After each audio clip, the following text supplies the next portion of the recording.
Hello viewers, this is Madan from Car Control Driving Academy, training in our car and own car in Chennai at a doorstep.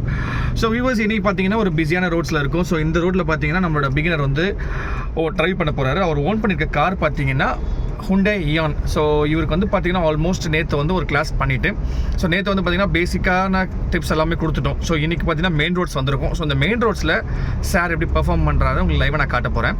So வாங்க வீடியோக்குள்ளே போகலாம். Sir போகலாம், எடுங்க, first gear போட்டு எடுங்க. So இப்போ பார்த்தீங்கன்னா ஃபஸ்ட் கியர் போட்டுட்டாரு. ஸோ சைடு மிரர் வாட்ச் பண்ணிட்டாரு, சிக்னல் மிரர் மேனுவர் பார்த்துட்டு ஸோ இப்போ இண்டிகேட்டரை போட்டுட்டு ஸ்லோவாக இங்கே பார்க்கலாம் கிளச்சை ரிலீஸ் பண்ணுறாரு.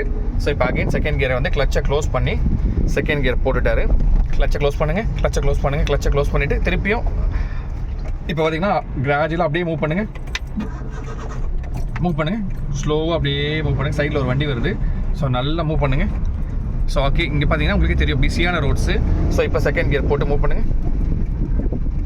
ஓகே, செகண்ட் கியர் போட்டு மூவ் பண்ணிட்டாரு. ஸோ இண்டிகேட்டரை கட் பண்ணிவிடுங்க. இண்டிகேட்டரை கட் பண்ணிவிட்டு சைடு மிரர் பார்த்துட்டு ஸ்லோவாக நீங்கள் போகணும். ஸோ வியூவர்ஸ், இந்த மாதிரியான டிராஃபிக் ரோட்ஸில் நிறைய டிப்ஸ் கொடுத்துருக்கேன். ஸோ நான் சொன்ன மாதிரி அந்த கியர் மூமெண்ட்ஸ் கரெக்டாக போடணும். உங்களுடைய வெஹிக்கிளோட டிஸ்டன்ஸ் ப்ளஸ் உங்களுடைய ஜட்ஜ்மெண்ட் இது எல்லாமே கால்குலேட்டிவாக பண்ணணும். ஸ்டேரிங் வந்து அன்யூஷுவலாக வந்து பார்த்திங்கன்னா ஷேக் ஆகக்கூடாது. ஸ்டேரிங் வந்து நம்ம வெஹிக்கிள் எப்படி நம்ம ரோல் அவுட் பண்ணி மூவ் பண்ணுறோமோ அதே மெத்தடாலஜியில் க்ளீனாக வெஹிக்கிள் போகணும். ஸோ எப்பயுமே நான் நிறைய பேர் சொல்லியிருக்கேன், பிகினர்ஸ்க்கு வந்து பார்த்திங்கன்னா ரைட் சைடில் ஃபாலோ பண்ணிக்கோ. ஸோ இப்போ இந்த இடத்துல பார்த்திங்கன்னா நம்ம ஸ்லோவாக சார் சைடு மிரர் பார்த்துட்டு ரைட் இண்டிகேட்டர் போட்டுட்டு ஸோ ஆவரேஜாக அப்படியே கிராஜுவலாக பார்த்தீங்கன்னா சைடில் வந்துட்டார். ஸோ நீங்கள் பார்த்தீங்கன்னா மிரர் பார்த்துட்டு தான் நீங்கள் போகணும், மிரர் பார்க்காம போகக்கூடாது. ஸோ அப்படி போனீங்கன்னா என்ன ஆகும்னா நீங்கள் சைடில் வர டூ வீலர்ஸையோ இல்லை வந்து பார்த்தீங்கன்னா ஒரு பைக்கர்ஸ் ப்ளஸ் ஆட்டோ வந்து மிஸ் அவுட் பண்ணி அவங்க மேலே ஹிட் பண்ணுறதுக்கு சான்சஸ் நிறைய இருக்குது. ஸோ இந்த இடத்துல பார்த்தீங்கன்னா நீங்களே பார்க்கலாம், ஆல்மோஸ்ட் ரைட் சைட் கார்னர் ஃபுல்லாக போயாச்சு, தேர்ட் கியரில் இருக்கும். ஸோ ஆவரேஜ் ஸ்பீடு பார்த்தீங்கன்னா உங்களுக்கே தெரியும் ஒரு 40 கிலோ போயிட்டுருக்காரு. ஸோ இந்த இடம் நான் என்ன சொல்லியிருக்கேன்னா, ஏன் கியர் சேஞ்ச் பண்ணி 40லேருந்து 4th கியர் மாத்திரம் சொன்னால் இங்கே திருப்பி பார்த்தீங்கன்னா உங்களுக்கே தெரியும் ஃப்ரண்ட்டில் வந்து பார்த்தீங்கன்னா நிறைய வெஹிக்கல்ஸ் மூவ் ஆகிட்டே இருக்குது, அதாவது மூவிங் டிராஃபிக் எடுத்துகிட்டே இருக்கிறதால நம்ம அன்யூஷுவலாக நம்ம கியரை மாற்றும் போது ஆஸ் யூஷுவல் நான் சொன்ன மாதிரி கிளச்சை ப்ரெஸ் பண்ண வேண்டியது வரும். திருப்பி நீங்கள் 3rd to 4th இல்லை 3rd to 2nd திருப்பி வந்து போகிற மாதிரி இருக்கும். ஸோ இந்த இடத்துலலாம் நீங்கள் கொஞ்சம் மெதுவாக போகணும். ஸோ பைக்கர்ஸ்லாம் பார்த்தீங்கன்னா டக்குன்னு வருவாங்க. அதே மாதிரி பெட்டர் பேட்டரான ரோட்ஸ் பள்ளத்தில் டம்முன்னு விடாதீங்க. அப்படி விட்டால் உங்களோட சஸ்பென்ஷன் எஃபெக்ட்ஸ் எல்லாமே போயிடும், ப்ளஸ் உள்ள வரவங்களுக்கு ஒரு டிஸ்கம்ஃபர்ட் யூஸ் ஆகும். ஸோ உங்களுக்கு நேராக நல்ல காலியான ரோடு நீங்கள் பார்த்தா மட்டும்தான் நீங்கள் கியர் சேஞ்ச் பண்ணணும். தேர்ட் கியரில் இப்போ ஆவரேஜான ஸ்பீடில் போயிட்டு இருக்காரு.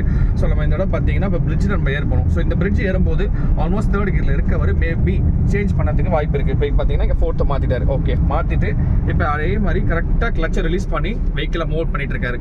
ஸோ இது மாதிரி கால்குலேட்டிவாக நீங்கள் நிறைய பேர் பண்ணுறது என்னன்னா, மேனுவல் காரில் கியரை மாற்றாமல் ஒரே கியரோ இல்லை வந்து பார்த்தீங்கன்னா ஹை ஸ்பீடில் லோயர் கியரோ இல்லை லோயர் ஸ்பீடில் ஹை கியரோ போடாதீங்க. ஸோ இந்த இடத்துல பார்த்தீங்கன்னா ஒரு இடத்துல ஃப்ரண்ட்டில் போயிட்டு இருக்காரு. ஸோ இங்கே லெஃப்ட் இண்டிகேட்டர் போட்டுட்டு இங்கே பார்க்கலாம் சைடு மிரரில் யாரும் வரல. ஸோ சைடு மிரரில் பார்த்தீங்கன்னா லெஃப்ட்டில் தூரமாக தான் டூ வீலர் வராங்க. ஸோ இந்த டூ வீலரை கரெக்டாக ப்ரொஜெக்ட் பண்ணிவிட்டு அகைன் இண்டிகேட்டர் போட்டுட்டு இப்போ பேக் டு நார்மல். ஸோ இப்போ அதே மாதிரி ரைட் சைடு இண்டிகேட்டர் போட்டுட்டார், மிரரில் பாருங்கள் யாருமே வரல. ஸோ அகைன் என்ன பண்ணுறாரு, ரைட்டில் வெளியே வந்துட்டார். ஸோ இண்டிகேட்டர் ரொம்ப முக்கியம், உங்களோட ஜட்ஜ்மெண்ட் ரொம்ப முக்கியம், சேம் டைம் உங்களுடைய கியர் மூவ்மெண்ட் ரொம்ப முக்கியம். இப்போ 4th-லேருந்து 5th வந்துட்டு மூவ் பண்ணி போயிட்டே இருக்காரு, ஏன்னா ஸ்பீடு கிராஜுவலாக இன்க்ரீஸ் ஆகுது. ஸோ நமக்கு கியரை வந்து எப்போ லேக் இருக்காமல் இருக்குதோ அந்த டைமில் நீங்கள் கரெக்டாக கியரை மூவ் பண்ணணும். இடத்துல கியர் லேக் இருக்கோ கண்டிப்பாக நீங்கள் கியரை டவுன் ஷிஃப்ட் பண்ணணும். ஹை ஸ்பீடில் லோவர் கியரில் கண்டிப்பாக போகாதீங்க. உங்களோட இன்ஜின் பெட் ப்ளஸ் உங்களோட கிளச் பிளேட் வீக் ஆகும், நிறைய வீடியோஸில் சொல்லியிருக்கேன். ஸோ இந்த மாதிரியான டிராஃபிக்கில் என்னென்ன ரூல்ஸ் ஃபாலோ பண்ணணும், இண்டிகேட்டர் ப்ளஸ் உங்களோட ஸ்டியரிங் அண்ட் உங்களோட கிளச் கண்ட்ரோல் கண்டிப்பாக யாரா வந்துட்டாங்கன்னா கிளச்சை க்ளோஸ் பண்ணுங்கள். நிறைய பேர் வந்து கிளச்சை க்ளோஸ் பண்ணாமல் கியர் போட ட்ரை பண்ணுறீங்க. என்ன நிறைய பேர் சொல்கிறது என்னென்னா, ஆக்சிலேட்டர் ஓப்பன், கிளச்சு க்ளோஸ், அதுக்கப்புறம் தான் உங்களோட கியர் ஓப்பன். ஸோ இந்த மாதிரி பண்ணிங்கன்னா தான் நீங்கள் கிளச்சை ப்ரெஸ் பண்ணுவீங்க. இல்லைனா கிளச்சை ப்ரெஸ் பண்ணாமல் போட்டிங்கனாலும் உங்களுக்கே தெரியும் கியர் விடாது, ப்ராப்பராக விடாது. அதேமாதிரி கிளச்சை வந்து ஃபுல்லாக க்ளோஸ் பண்ணிவிட்டு கியரை போடுங்க. ஸோ இதே மாதிரி டிராஃபிக்கில் வேறு ஏதாவது உங்களுக்கு இன்டெப்த்தாக, அதாவது இந்த ரூல்ஸ் எனக்கு வேணும் சார், எனக்கு கொஞ்சம் கஷ்டமாக இருக்குது, ஸோ மேனுவல் கார் ஓட்டும் போது எனக்கு கொஞ்சம் டிப்பிக்கலாக நான் இதெல்லாம் இந்த டிராஃபிக் ரூல்ஸ் எல்லாம் நான் ஃபாலோ பண்ணும்போது எனக்கு கொஞ்சம் டிப்பிக்கலாக இருக்குது, ஸ்டேரிங் கண்ட்ரோல் எனக்கு வரல, இல்லை கியர் கண்ட்ரோல் ஏதாவது ப்ராப்ளம் இருந்ததுன்னா எனக்கு கமெண்ட் பண்ணுங்கள். ஸோ தட் நான் போடுற வீடியோஸ் உங்களுக்கு வந்துகிட்டே இருக்கும். So once again, signing up from Car Control Driving Academy, this is Madan. Take care viewers, bye bye.